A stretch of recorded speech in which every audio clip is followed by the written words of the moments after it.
für richtig hältst. Ob du glaubst, dass ich fleißig gewesen bin, dass ich gearbeitet habe, dass ich mich in diesen Jahren für dich eingesetzt habe, dass ich anständig meine Zeit verwendet habe im Dienste meines Volkes. Gib du jetzt eine Stimme ab. Wenn ja, dann tritt für mich ein, so wie ich für dich eingetreten bin. আপনি যা জানেন সেটা কি সত্যি, পুরোপুরি সত্যি?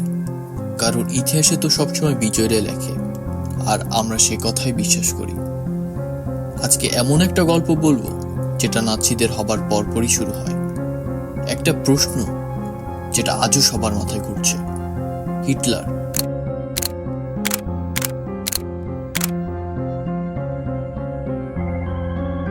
সে কি আসলেই সুইসাইড করেছিল, নাকি সে এক অজানা মহাদেশে পাড়ি জমিয়েছিল, নতুন নামে বেঁচেছিল আরো অনেক বছর? 1945 সালের 30 এপ্রিল বার্লিনের মাটির নিচের একটা বাংকার। বাইরে রাশিয়ানদের গোলাবর্ষণ, ভেতরে পিনপতন নীরবতা। অ্যাডলফ হিটলার আর ইভা ব্রাউন দুজনেই ভেতরে। দুপুর 3:30। হঠাৎ দরজা বন্ধ। হিটলার বসে আছে একটা চেয়ারে, সামনে সায়ানাইডের ক্যাপসুল আর একটা পিস্তল। ঠিক 1 ঘন্টা পর একটা গুলির শব্দ।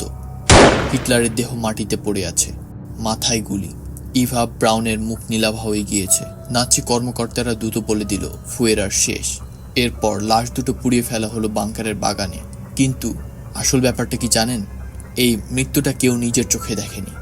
সবকিছু কেমন যেন সাজানো একটা নাটক।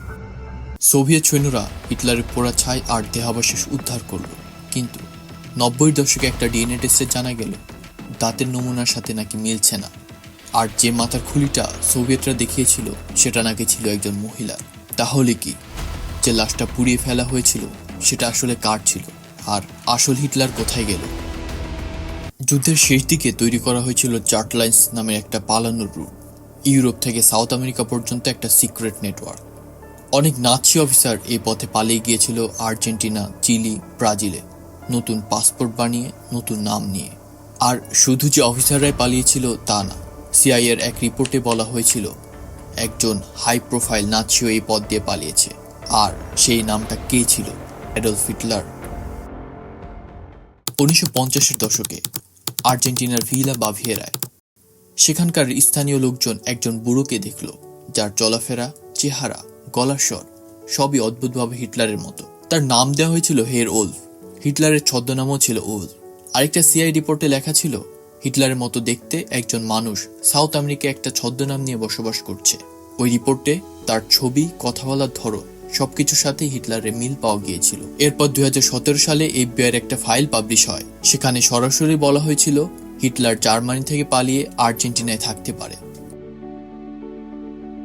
সবচেয়ে বড় প্রশ্ন হলো, এত বড় একটা দানব কিভাবে পালাতে পারল? উত্তরটা হয়তো আছে অপারেশন পেপার ক্লিপে। এই প্রজেক্টে আমেরিকা নাৎসি বিজ্ঞানীদের নিজেদের দেশে নিয়ে গিয়েছিল। অন্যদিকে ভ্যাটিকানও কিছু নাৎসিকে পালিয়ে যেতে সাহায্য করেছিল মানবিক কারণে। হয়তো হিটলারের মতো হাই প্রোফাইল মানুষেরাও তাদের সাহায্য পেয়েছিল। কিন্তু কেন? একটা দানবকে কেন বাঁচিয়ে রাখা হবে? ভবিষ্যতে কাজে লাগানোর জন্য? এখনো পর্যন্ত কোনো প্রমাণ নেই যে হিটলার পালিয়ে গিয়েছিল, কিন্তু তার সুইসাইডেরও কোনো শক্ত প্রমাণ নেই। না আছে কোনো ডিএনএ রিপোর্ট, না আছে কোনো ভিডিও বা ছবি। সোভিয়েত ইউনিয়ন সবকিছুই লুকিয়ে রেখেছিল। আমেরিকাও কোনোদিন সব ফাইল প্রকাশ করেনি। তাহলে প্রশ্ন থেকেই যায়, কিছু কি লুকানো আছে? কিছু কি এখনো গোপন?